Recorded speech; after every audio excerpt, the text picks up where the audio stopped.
Alors, le projet PACMAM, c'est un projet de collaboration entre les élèves de l'accueil et les élèves de MAM, qu'on appelle MAM, puisque c'est multi-arts médias. Alors, on a décidé de jumeler deux classes, une classe de secondaire 1 du régulier et une classe d'accueil, mes élèves à moi, qui sont des élèves de niveau intermédiaire. Donc, qui seront probablement l'année prochaine en secondaire 1 ou en secondaire 2. Donc, de jumeler ces deux classes-là un petit peu pour faciliter la vie à mes élèves, faciliter leur intégration l'année prochaine.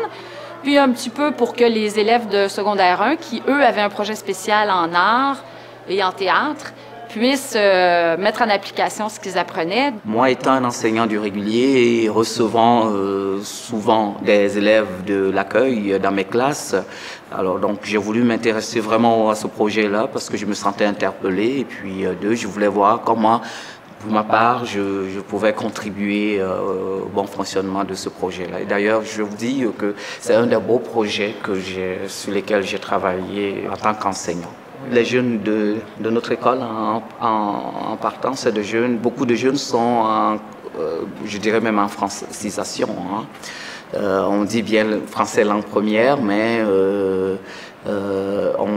concrètement, on fait aussi du français langue seconde. La compétence première dans l'enseignement de langue seconde, c'est l'oral. L'inverse un peu au niveau de la langue première. La compétence première, c'est la lecture. Ensuite, il y a l'écriture et puis l'oral vient en premier. Pour ma part, je sais que les jeunes que j'ai, que ce soit au régulier ou à l'accueil, n'ont pas encore fini leur apprentissage en ce qui concerne l'oral. Ils sont encore en train de le développer. Dans les stratégies d'enseignement, il faut être conscient de cela, que ces jeunes-là n'ont pas encore fini de développer l'oralité. Il faut être patient, il faut répéter.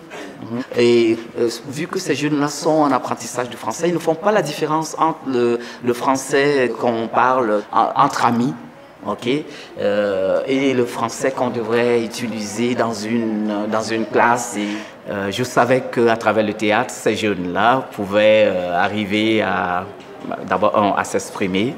Ces élèves-là de secondaire 1 étaient les metteurs en scène et mes élèves étaient les comédiens. Quand j'ai dit qu'on ferait un peu de théâtre, que ça se passerait dans un local autre que la salle de classe, qu'ils rencontreraient des nouvelles personnes, ils étaient un petit peu à la fois excités et ils avaient un petit peu peur. Alors, je leur ai vraiment bien dit ce qu'on allait faire. Au début, c'était un peu gênant de travailler avec les gens de régulier, car au début, on croyait que c'était trop difficile de travailler avec les gens de régulier, qu'on ne serait pas capable de comprendre ce qu'ils disent, puis tout ça. Mais en fait, quand on a commencé à travailler avec eux, on a bien trouvé que c'est pas une grande différence entre nous et eux. Moi, au début, j'étais gênée parce que c'était des personnes que j'avais pas encore rencontrées.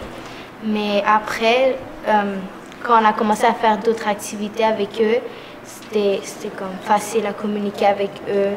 Oui, il y avait des fois qu'ils ne comprenaient pas des choses, puis comme c'était fun de les expliquer, puis les apprendre des nouveaux mots. Quand je les avais pas rencontrés premièrement, j'étais pas quand même gênée parce que comme ils sont des enfants comme nous là, ils peuvent apprendre. Quand on a commencé, c'était difficile. La même chose, je pensais que les gars parlent mieux que moi, parlent plus bien, je ne veux pas les comprendre, des choses comme ça. Et après, c'était facile, on a réussi à nous comprendre et tout ça. Quand il y avait une activité qu'il fallait leur dire, genre d'exprimer les émotions ou de projeter la voix, puis on les disait un nouveau mot. Comme rendu à la deuxième activité, comme ils savaient déjà qu'est-ce qu'ils devaient dire, puis ils le prononçaient mieux. Parfait. Alors, je fais un mime avec la lettre M. On est rendu avec la lettre M, OK? Manteau, OK? Le plus grand défi, quand on n'a pas d'expérience avec les élèves d'accueil, c'est d'abord notre débit de parole. On est habitué de parler super rapidement et tout, puis on est habitué que les élèves nous comprennent tous. Là, il fallait que... En fait, j'étais comme un peu obsédée. Est-ce que tout le monde me comprend très bien? C'est surtout la clarté des explications. Les élèves d'accueil sont très polis. Souvent, ils vont acquiescer. Puis c'est d'aller prendre l'habitude d'aller les chercher un à un, s'assurer qu'ils ont bien compris. Est-ce que vous avez choisi vos 3 mots? Oui. Génial, bravo. Ensuite, vous devez tous avoir un rôle. Vous devez leur donner un rôle dans l'histoire. OK? Ça, peut-être que j'avais pas rappelé ça. OK? Ils ont chacun un rôle. Vous faites une petite histoire, 1 minute, avec les mots. OK? Les 3 mots doivent se retrouver dans votre histoire. C'est plus clair? Super. Alors, allez-y. Il vous reste un peu plus que 5 minutes. Une fois sur place, une fois que l'enseignante expliquait au secondaire 1 et à tout le groupe ce qu'on allait faire, moi, je reprenais en parlant lentement, bien sûr, comme on fait avec les élèves de l'accueil, et avec force geste, et en demandant peut-être à un élève parfois de venir faire qu'est-ce qu'on doit faire, de la même façon qu'on fait en classe tous les jours, là. On va présenter chacune des équipes. L'équipe 1 en premier, l'équipe 2 en deuxième, 3 et 4. Sans commentaire pour avoir le temps de faire un petit retour à la fin. D'accord? Moi, j'ai aimé quand on a fait les petites pièces du théâtre, car ça nous aidait plus à, je sais pas comment dire, ne pas avoir peur devant un public ou quelque chose comme ça.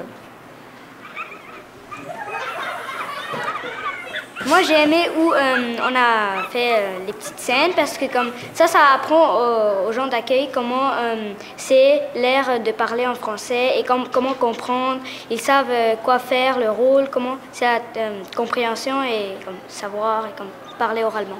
Je pense que c'est super bénéfique pour des élèves qui apprennent la langue française de l'apprendre en jouant. De perdre l'espèce de côté. Puis surtout, le français, c'est une grammaire très compliquée. Souvent, ça peut être un peu lourd pour ces élèves-là. Puis de le faire en jeu, de le faire avec des accessoires, des costumes, de théâtraliser la chose, je pense que ça vient peut-être leur faire apprécier notre langue française d'une manière plus ludique. Alors, 3, 2, 1, c'est parti! Monte dessus. Ça m'a permis de me rendre compte que dans ce que nous faisions, il faut donner un sens d'abord à ce que nous faisions. Et moi particulièrement, je suis un enseignant du français, mais je me rends compte que oui, on peut travailler autrement. Au lieu de rester dans une autre matière, on peut aussi combiner d'autres matières à la nôtre et permettre à des jeunes de profiter de différentes expériences. Au début, là, quand je les avais rencontrés, c'était difficile à les comprendre quand même. Et au fur et à mesure, quand on venait au dernier cours, ils savaient utiliser les mots d'art dramatique, comme sur mise en scène, côté jardin, côté cours. Et c'était vraiment fun, comme là je les comprends bien, quand ils ont une idée, là c'est vraiment facile à les comprendre. Moi je dis bien sûr que ça nous a aidé à apprendre mieux le français, puis ça nous a aidé plus de savoir comment ils travaillent dans le système régulier. Un de l'accueil qui ne parle pas vraiment bien le français, puis écoute des autres gens de régulier, comment ils parlent, essaie de leur imiter à leur façon de parler, puis tout ça. Puis ça va vraiment aider. Je pense que ça vaut vraiment la peine de mettre du temps, de l'énergie dans ce genre de projet-là. Premièrement, pour l'expérience en tant qu'enseignant, pour assister à ce genre de mélange-là qui se fait pas autrement. C'est rare qu'on va faire des projets en collaboration. C'est génial puisqu'on leur a posé la question, puis il y a des amitiés qui sont créées, il y a lorsqu'ils se croisent dans le corridor, maintenant ils se connaissent, ils se reconnaissent, ils se parlent durant l'heure du dîner. Ça crée comme je trouve que ça rassemble dans une école.